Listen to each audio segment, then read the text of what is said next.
어제 송영길 후보가 문재인 정부의 부동산 정책에 대해서 사실상 실패임을 인정을 저는 했다고 보여집니다. 교수님 말씀하셨지만 게다가 서울시의 부동산 문제는 전국에 영향을 미칩니다. 중앙과 지방의 격차의 핵심적인 현안이기도 합니다. 그러면서 이번에는 서울시 부동산 정책에 대해서 매일경제 심윤희 대표께서 질문을 이어가겠습니다. 네, 질문 드리겠습니다. 오 시장님은 4.7 재보선때 취임 일주일 내 규제를 다 풀겠다 그렇게 하시고 실제로 신속 통합 기획도 도입하시고 또 35층 규제도 폐지하셨습니다. 근데 집값이 꿈틀거리니까 기존 입장을 바꾸셔서 재개발 재건축 속도 조절 필요성을 언급하셨는데요. 이게 신속과 신중이라는 두 개의 가치를 균형을 맞추겠다 이렇게 말씀하셨는데 시장에서는 좀 회의적인 반응이 나옵니다. 그 두 양립할 수 없는 가치를 맞출 수 있느냐. 그리고 오 시장님의 부동산 철학이 좀 오락가락한다. 그래서 뭔지 진심이 뭔지 알고 싶다 이런 얘기가 있는데 어떻게 생각하시는지요? 예, 오락가락하는 것처럼 비춰지는 모습이 부동산 투기 내지는 투자를 생각하는 분들에게 작용했으면 좋겠습니다. 사실 신속, 신중이라는 가치는 지금 말씀하신 대로 양립할 수 없는 충돌하는 가치입니다. 신속하게 많은 물량을 신규주택을 공급만 한다거나 신중론을 문재인 정부처럼 신중을 핑계로 해서 더 이상의 재개발, 재건축 지정도 안 하고 속도도 내지 않는 부동산 재개발, 재건축 정비사업 억제 정책을 편다거나 이렇게 하는 것이 얼마나 큰 폐해를 가져오는지는 설명이 더 이상 필요 없지요. 그래서 노련한 전문가가 필요하고 타이밍을 적시에 부착할 수 있는 기민한 판단력이 필요하고 또 훈련받은 리더가 필요한 것 아니겠습니까? 그런 의미에서 저는 지난 1년 동안 스스로 부동산 공급 정책을 평가한다면 평균점 이상을 스스로 주고 싶습니다. 또 시장의 평가도 그렇다고 저는 자부를 합니다. 실제로 지금 53군데 재건축 재개발 지구에 재건축 재개발 사업이 매우 순조롭게 순항하고 있습니다. 신속통합 기획 덕분에 속도까지 빨라지고 있습니다. 제가 작년 보궐선거 때 약속드렸던 주택 공급 물량에 대해서 우리 오히려 서울시 그 주택실장이 오히려 수치를 더 늘려가지고 임기 5년 뒤를 기준으로 해서 임기 말이면 원래 예상했던 숫자보다 더 많이 공급할 수 있을 것 같습니다 라고 저한테 보고를 할 정도로 지금 잘 진행되고 있고 시장의 반응도 매우 긍정적입니다. 다만 대선을 치르면서 각종 공약이 나오는 바람에 재건축 예상되는 지역을 중심으로 해서 약간의 부동산 불안정이 시작이 됐기 때문에 그 점에 대해서는 분명한 엄중한 메시지를 보내는 게 필요한 시점이라고 판단했고요. 그래서 선거의 와중임에도 불구하고 원희룡 아직까지는 후보자시죠. 장관 후보자께 연락을 드려서 토론을 해서 신중론으로 가자 이렇게 방침을 정하고 서로 그런 메시지를 지금 보조를 맞추고 있는 중입니다. 그 점에 대해서는 시장에서 충분히 민감하게 오히려 반응을 해줬으면 좋겠습니다. 네, 근데 서울에는 빈 땅이 없기 때문에 실제로 도심에 주택을 공급하려면 재건축, 재개발밖에 방법이 없습니다. 그리고 시장님도 지난번 4.7 재보선 때 전체 공급 물량의 절반가량을 재개발, 재건축을 통해서 공급하시겠다 이렇게 공약하셨는데요. 규제 완화를 늦출 경우에는 사실 공급이 차질을 빚을 수밖에 없고요. 그런 가격은 또 상승할 수밖에 없고 그런데요. 당장의 집값 상승을 막기 위해서 장기적인 집값 안정을 포기하는 것이냐 이런 지적도 나오는다고 생각합니다.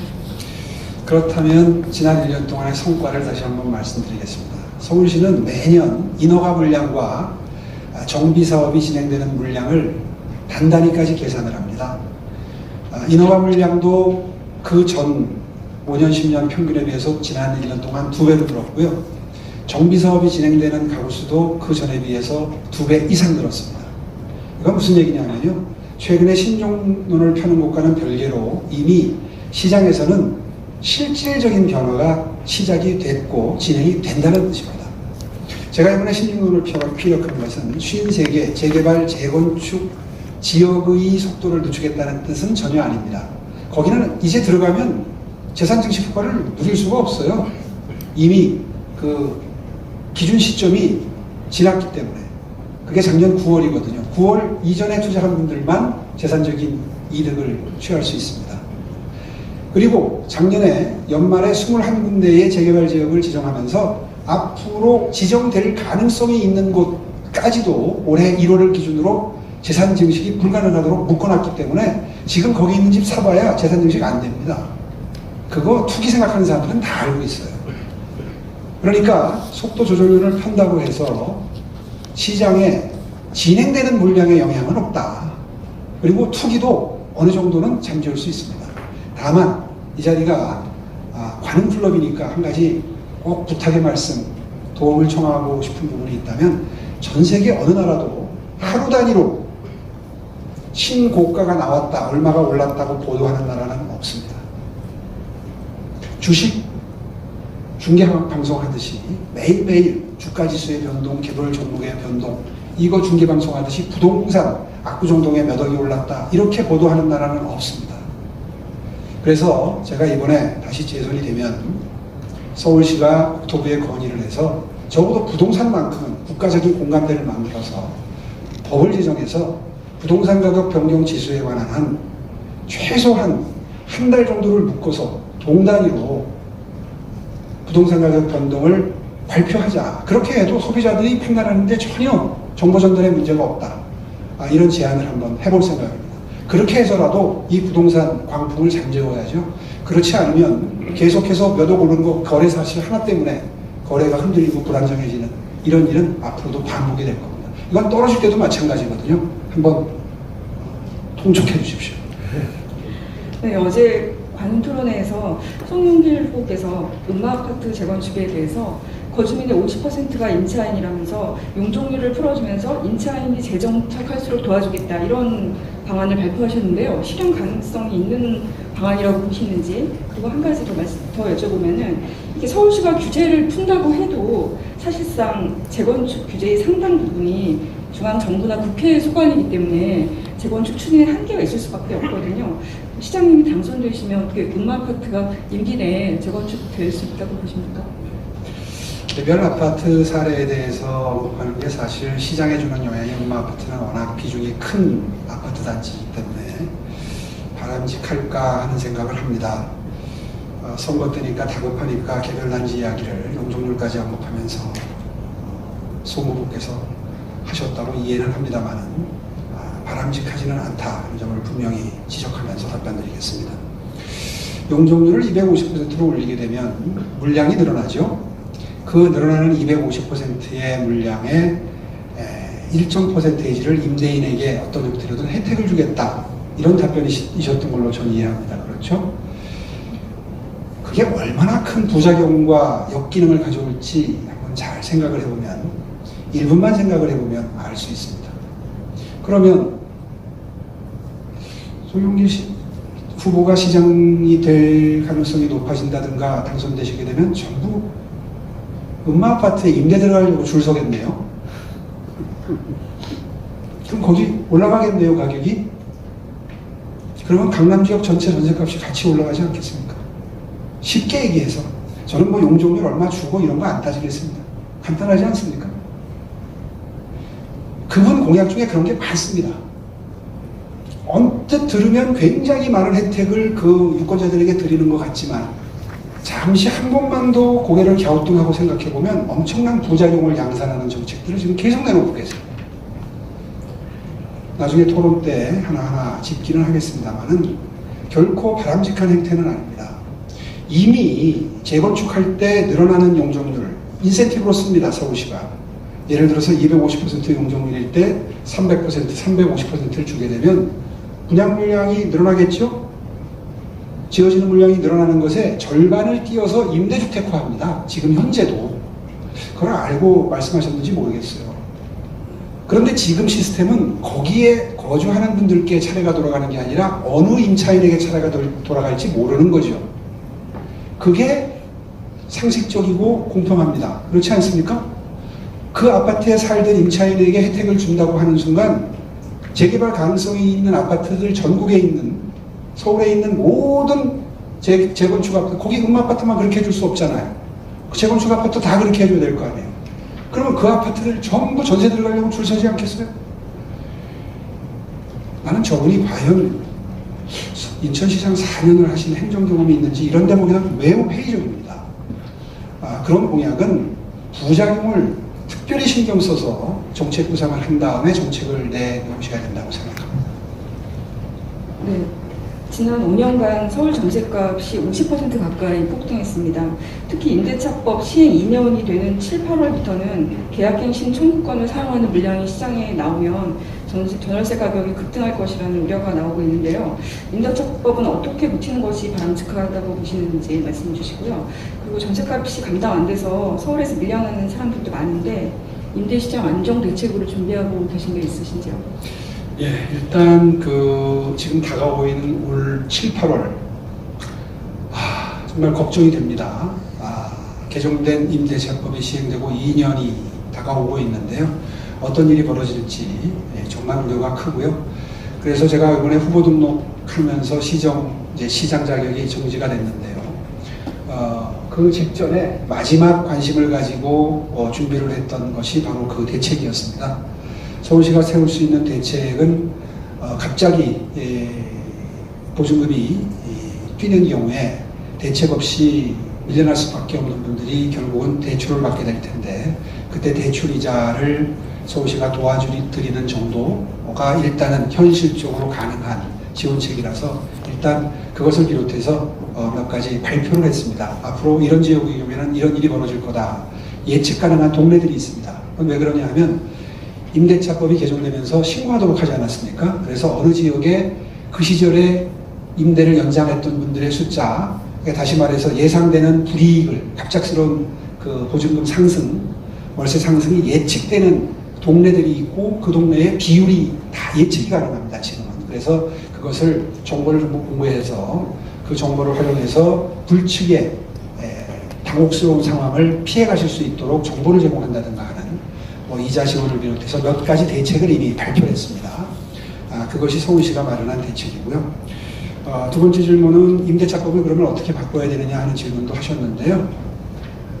저는 마음 같아서는 많이 바꾸고 싶지만 이미 시장 질서가 형성된 상태에서 또다시 큰 틀에서의 개정에 손을 대는 것은 또 단기적인 혼란을 분명히 가져올 겁니다. 그래서 굉장히 생각이 복잡해졌습니다. 사실 저도 개인적으로는 굉장히 힘든 경험을 최근에 했습니다. 저도 광진구에 전세를 사는데요. 집주인이 나가라고 그러더라고요. 그래서 올려드리겠습니다. 액수를 말씀해 주세요. 그랬더니 아예 그냥 나가세요. 제가 들어올 겁니다. 들어오신다고 그러는 데는 방법이 없잖아요. 그래서 결국은 이제 다른 집을 구했는데 평수를 줄였는데도 3억이 올랐습니다. 전세금 비용이. 이런 분들이 앞으로 생긴다는 거예요. 이런 거에 대해서는 그리고 동일 아파트 단지 내에서 이중 가격 형성되는 건 다 알고 계시고요. 이런 거를 해소할 수 있는 방안 정도는 마련을 해야 됩니다.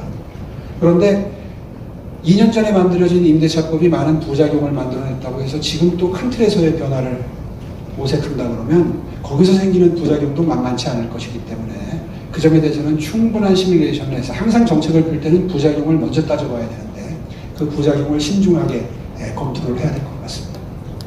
네, 그리고 타워팰리스 같은 임대아파트를 짓겠다라고 공약을 하셨는데요. 열악한 임대아파트의 품질은 당연히 높여야 되지만 고급화하면 공사비 상승이 불가피합니다. 지금 1만 2천 가구를 공급한다는 중촌 주공 같은 경우에도 자재값 인상 때문에 지금 공사가 중단된 지 한 달이 됐습니다. 이런 상황에서 임대주택 고급화가 가능하다고 보시는지, 그리고 임대료가 상승하면 서민들이 부담이 커질 거라는 그런 지적도 나오는데 어떻게 생각하십니까? 참 좋은 질문 해주셨습니다. 당연히 나올 수 있는 우려고요. 그런 질문을 많이 받았습니다. 이건 의지의 문제입니다. 대한민국의 임대아파트는 사는 거를 숨기고 싶은 주택입니다. 그래서 오죽하면 임대주택이라는 이름 자체를 공공주택으로 바꾸도 맞습니다.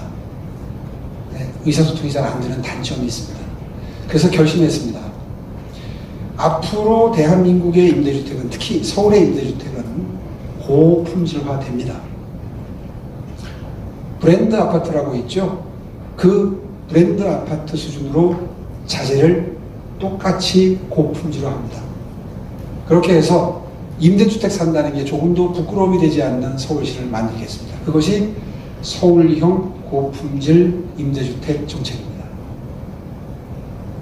서울시에는 약 27만 가구의 서울시가 공급하는 임대주택에 거주하는 분들이 계십니다.